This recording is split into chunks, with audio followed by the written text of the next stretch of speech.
Star Trek, la serie animada, temporada 2, episodio 3, The Practical Joker. The Practical Joker está hecho para mayor lucimiento de Majel Barrett. Esto significa que es como un episodio de The Office.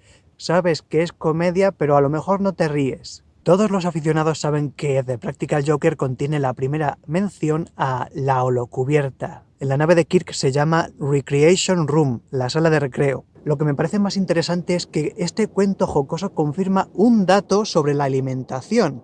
Los altos mandos están comiendo y se manchan el uniforme porque los vasos han sido mal replicados. En alguna ocasión la serie original dio a entender que Kirk tenía un chef, pero aquí no solo detallan que la computadora replica todos los alimentos, sino que también replican los platos, cubiertos y vasos. Ahora entiendo por qué los Klingon odian a la Federación, es que son unos vagos. ¿Que limpien un par de platos?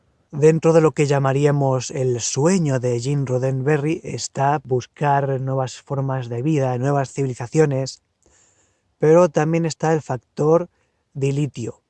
Hay que buscar recursos geológicos. De repente aparecen unos romulanos, no están en condiciones de batallarlos, entonces dice Kirk, la retirada será lo mejor. Esto también creo que es lo que sucede en la mayoría de los casos. Star Trek en la tele son programas de diálogos, con caracterización de personajes. Las películas, en cambio, no las hacen para los verdaderos aficionados, sino para la gente que dice, ay, pues no sé qué ver, vamos a ver esta que parece que se pegan tiros. Claro, así nos va. En las películas, la nave Enterprise nunca se rinde. En las series, sí se puede.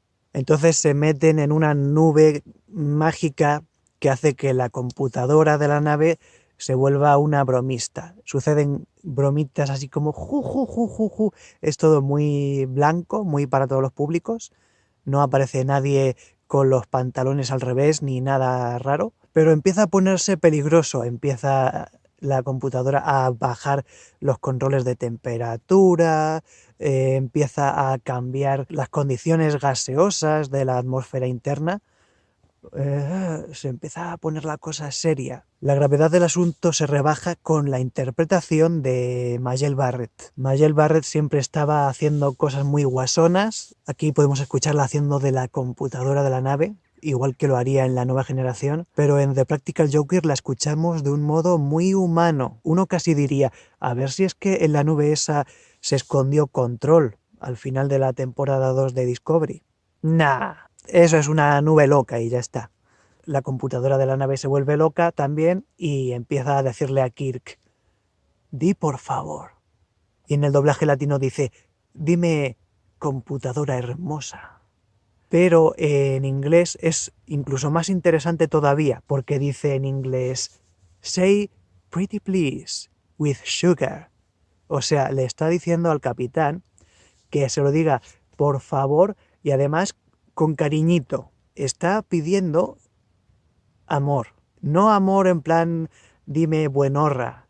No. Dame cariño porque me lo merezco. ¿Es posible que la computadora de la Enterprise durante este episodio tenga conciencia?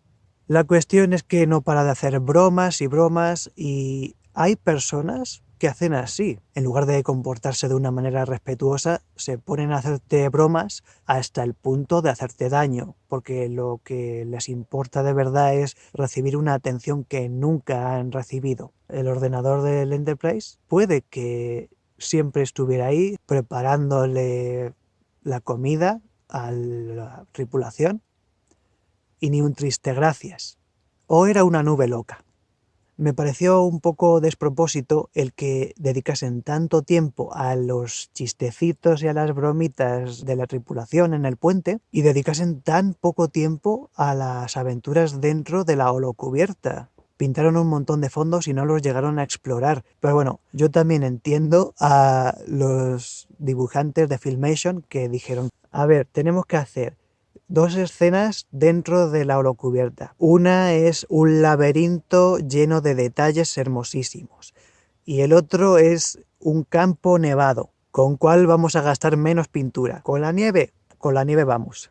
Según como yo lo veo, este tercer episodio de la segunda temporada tenía intención de ser una comedia de reírse una vez y otra vez y otra vez, pero a día de hoy queda un poco forzado. En ese sentido es más un premio para los fans que un episodio de recomendar.